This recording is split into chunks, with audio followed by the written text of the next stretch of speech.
x is equal to how much? 1 divided by minus 2 ಮಾಡಿದ್ರೆ minus 0.5 ಬರುತ್ತೆ. Okay, when x is 0 then y is 1, when y is 0 then x is minus 0.5. Okay, next second equation. The first equation ಐತೆ, ಇವಾಗ second equation ಏನಿದೆ? second equation x plus y is equal to 3. So when x is equal to 0 then y is equal to 3, then y is equal to 0, then x is equal to 3.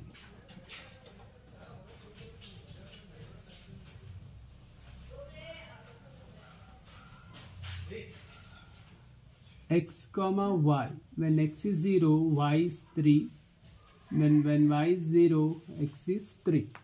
So ಅದೇ values ನ ಇಲ್ಲಿ ಹಾಕಿ when x is units ಯಾವ ರೀತಿ ತಗೊಳ್ಳೋದು ನೋಡ್ರಿ, 0 to -5 ಇದೆ x values ಗೆ, then 0 to 3 ಅಂದ್ರೆ ನಮ್ಗೆ ಇವಾಗ ಇಲ್ಲಿ 1 2 3 is the highest, ಇಷ್ಟೇ ನಾವು ತಗೋಬಹುದು. ನೆಕ್ಸ್ಟ್ ಇಲ್ಲಿ ನೆಗೆಟಿವ್ ಬರುತ್ತೆ 0.5 ಬಂದು ಇವಾಗ ನೆಕ್ಸ್ಟ್ -5 ಇಲ್ಲೇ ಬರುತ್ತೆ, -0.5 -0.5. ಸೊ ಹೊರಗಡೆ ಬರುತ್ತೆ, ಯಾಕಂದ್ರೆ ಇಲ್ಲಿ ನೆಗೆಟಿವ್, ಈ ಸೈಡ್ ಎಲ್ಲ ಪಾಸಿಟಿವ್. ಸೊ 1 2 3 ಪಾಸಿಟಿವ್, ಈ ಸೈಡ್ -0.5 ಏನಿದೆ ಅಲ್ವಾ, ಇದು X value. Next when y is 1 then highest is same, that to 1 2 3. So when y is 1 x is equal to what? -0.5. ಅಂದ್ರೆ ಇಲ್ಲಿಂದ ನಾವೇನ್ ಮಾಡಬೇಕೀಗ, ಲೈನ್ ಹಾಕಬೇಕು. ಯಾವ ರೀತಿ ಲೈನ್ ಹಾಕ್ತೀವಿ? ಹಿಂಗೆ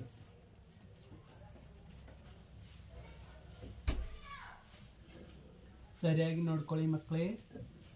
ಮೈನಸ್ ಕಡೆಯಿಂದ ನಾವು ಲೈನ್ ತಗೋಬೇಕು, ಮತ್ತೆ ಎಲ್ಲಿಂದ ಬೇರೆ ಕಡೆಯಿಂದ ತಗೊಳಂಗಿಲ್ಲ. Okay, next second equation, when x is 0 then x is 0 0 to 3, then y also 0 to 3. ಇದಂದ್ರೆ ಏನು ನೆಗೆಟಿವ್ ಬಂದಿಲ್ಲ, ಸೊ ಆರಾಮ್ಸೆ ಇಲ್ಲಿಂದ ಏನು ಮಾಡ್ತೀರಿ ನೀವು, ಲೈನ್ ಹಾಕ್ಕೊಳ್ಳಿ. ಹೊರಗಡೆ ಏನು ಹೋಗಂಗಿಲ್ಲ, ಅವಶ್ಯಕತೆ ಇಲ್ಲ ಹೊರಗಡೆ, ಇದಕ್ಕೆ ಜಾಯಿಂಟ್ ಮಾಡಿ. ಓಕೆ, ಡೈಗ್ರಾಮ್ ಈ ರೀತಿ ಬರಬೇಕು ನಿಮ್ಮದು, ಅಂದಾಗ ಮಾತ್ರ ಸರಿ ಇರುತ್ತೆ ಅಂತ ಆನ್ಸರ್. ಓಕೆ, ಡೈರೆಕ್ಷನ್ ಬರೀರಿ first, less than or equals to ಹಿಂಗೆ. ಅಂದರೆ ಈ ಲೈನ್ ಹೋಗ್ತಾ ಇದೆ ಅಂದರೆ ಲೆಸ್ ದೆನ್ ಅಂದರೆ ಹಿಂಗೆ, ಗ್ರೇಟರ್ ದೆನ್ ಅಂದರೆ ಔಟ್ಸೈಡ್. ಸೊ ಲೆಸ್ ದೆನ್ ಬರ್ತಾ ಇದೆ ಅಂದರೆ ಫಸ್ಟ್ ಇಕ್ವೇಶನ್ದು ಒರಿಜಿನ್ ಇಲ್ಲಿದೆ, ಸೊ ಒರಿಜಿನ್ ಕಡೆ ಇದು ಹಿಂಗೆ ಹೋಗ್ತಾ ಇದೆ. ಸೊ ಹೀಗೆ ಇದು ಹಾಕಿಲ್ಲ ಅಂದ್ರೆ ಪರವಾಗಿಲ್ಲ, ನಿಮ್ಗೆ ಅಂಡರ್ಸ್ಟ್ಯಾಂಡಿಗೋಸ್ಕರ ನಾನು ಹೇಳ್ತಾ ಇದ್ದೀನಿ. ನೆಕ್ಸ್ಟ್ ಇಕ್ವೇಶನ್ ಬರ್ದಿಲ್ಲ, ಫಸ್ಟ್ ನಾವು ಇಕ್ವೇಶನ್ ಬರ್ಕೋಬೇಕು. ಫಸ್ಟ್ ಇಕ್ವೇಶನ್ ಏನಿದೆ, -2x plus y equals to ಎಷ್ಟಿದೆ 1. ಸೆಕೆಂಡ್ ಇಕ್ವೇಶನ್ ಏನಿದೆಪ್ಪ, x plus y is equal to 3. ಇಲ್ಲ ಅಂದ್ರೆ ಇಲ್ಲೇ ಬರೀ -2x plus y is equal to 1. ಯಾಕೆ ಇಲ್ಲೇ ಬರ್ದಿನಂದ್ರೆ ನೆಕ್ಸ್ಟ್ ಡೈರೆಕ್ಷನ್ ಕೂಡ ಇದ್ರದ್ದು ಕೂಡ ಹಿಂಗ್ ಬರ್ತಾ ಇದೆ. ಸಪೋಸ್ ಇದ್ರದ್ದು ಡೈರೆಕ್ಷನ್ ಹಿಂಗ್ ಹೋಗಿದ್ರೆ ಇಲ್ಲಿ ಸ್ವಲ್ಪ ಸ್ಕ್ರಾಚಸ್ ಮಾಡೋದ ಅವಶ್ಯಕತೆ ಆಗ್ತಿತ್ತು, ಸೊ ಅದಕ್ಕೆ ನಾನು ಇಲ್ಲಿ ಕಾಣಲ್ಲ ಅಂತೇಳಿ ಮೇಲೆ ಬರ್ದಿದ್ದೀನಿ. ಓಕೆ, ಸೆಕೆಂಡ್ ಡೈರೆಕ್ಷನ್ ಏನಿದೆ ಅದು ಕೂಡ ಒರಿಜಿನ್ ಕಡೆನೇ ಬರ್ತಾ ಇದೆ.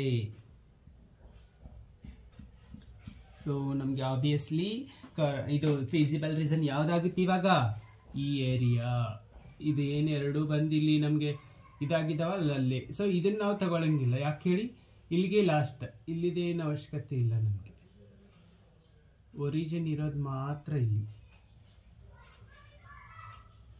ಓಕೆ, ಎಸ್, ಈ ಏರಿಯಾನು ತಗೊಳಂಗಿಲ್ಲ, ಈ ಏರಿಯಾನು ನಾವು ತಗೊಳಂಗಿಲ್ಲ.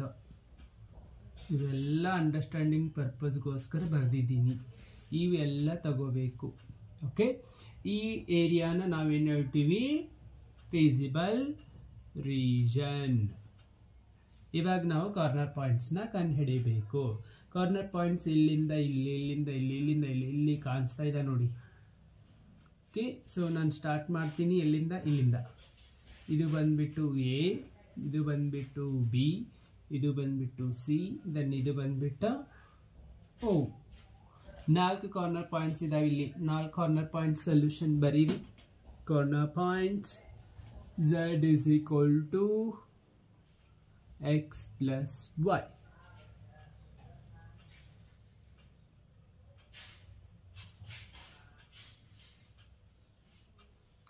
ಚಿಕ್ಕದಾಗೆ ಬರೀತೀನಿ, ಒಂಚೂರು ದೊಡ್ಡ ಮಾಡಿ.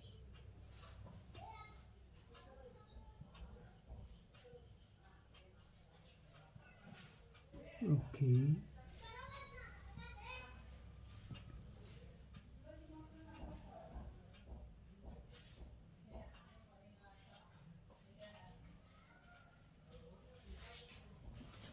ಎಸ್, ಎ ಕಾರ್ನರ್ ಪಾಯಿಂಟ್ಸ್ ಇಲ್ಲಿದೆ. ಎ ಇಲ್ಲಿದೆ ಅಂದರೆ ಫಸ್ಟ್ ಯಾವಾಗಲೂ ಎ ವ್ಯಾಲ್ಯೂ ಕೆಳಗಡೆ ಏನಿರುತ್ತೆ, 0. ದೆನ್ ಕಾಮ ಎ ವ್ಯಾಲ್ಯೂ ಎಲ್ಲಿದೆ, 1 1 ಎಕ್ಸಾಕ್ಟ್ಲಿ 1 ಅದೇ ಅಂದ್ಕೊಳ್ಳೋದು. ನೆಕ್ಸ್ಟ್ ಬಿ ವ್ಯಾಲ್ಯೂದು ಕೆಳಗಡೆ ಎಷ್ಟು ಬರುತ್ತೆ, ಅದು ಕೂಡ ಅಪ್ರಾಕ್ಸಿಮೇಟ್ಲಿ 1 ಕಡೆನ ತಗೊಳ್ಳೋಣ. ಫೈನ್, 1 ಇಲ್ಲಿ 2, 1, 2. ನೆಕ್ಸ್ಟ್ ಸಿ, ಇಲ್ಲಿ 3 ಇದೆ ಮತ್ತೆ 0, 3 and 0. Next O value 0, 0. Okay, yes. ಇವಾಗ ಮಲ್ಟಿಪ್ಲೈ ಮಾಡಿ. 0 into x 0, then 1 into y 1 is equal to 1.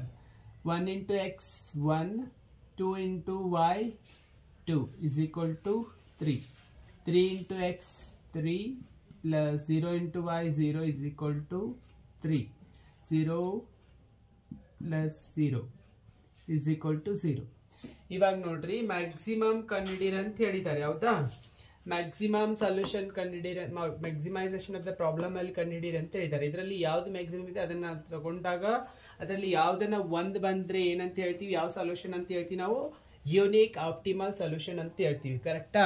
ಇವಾಗ ಇದರಲ್ಲಿ 1ಕ್ಕಿಂತ ಜಾಸ್ತಿ ಬಂದಿದ್ರೆ ನಾವು ಯಾವ ಸೊಲ್ಯೂಷನ್ ಅಂತ ಹೇಳ್ತೀವಿ, ಇದಕ್ಕೆ ಮಲ್ಟಿಪಲ್ ಆಪ್ಟಿಮಲ್ ಸೊಲ್ಯೂಷನ್ ಅಂತ ಹೇಳ್ತೀವಿ. ಕರೆಕ್ಟಾ? ಗೊತ್ತಿದೆ ಅಲ್ವಾ ನಿಮಗೆ ಮಕ್ಕಳೇ? ಎಸ್. ಇವಾಗ ಇದರಲ್ಲಿ ಚೆಕ್ ಮಾಡಿ whether there is corner points having multiple or only one corner points.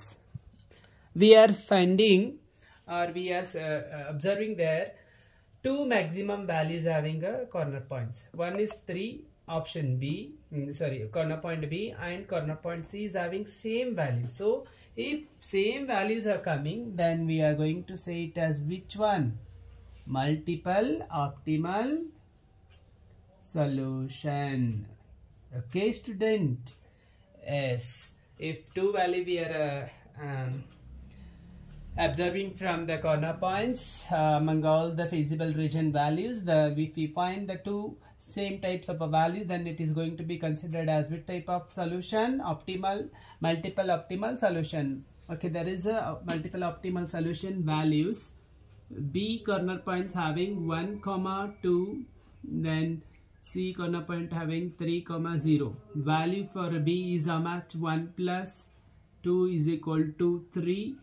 Then 3 plus 0 is equal to 3. So both the corner points is having same value. So that's what it is, a multiple optimal solution. The LPP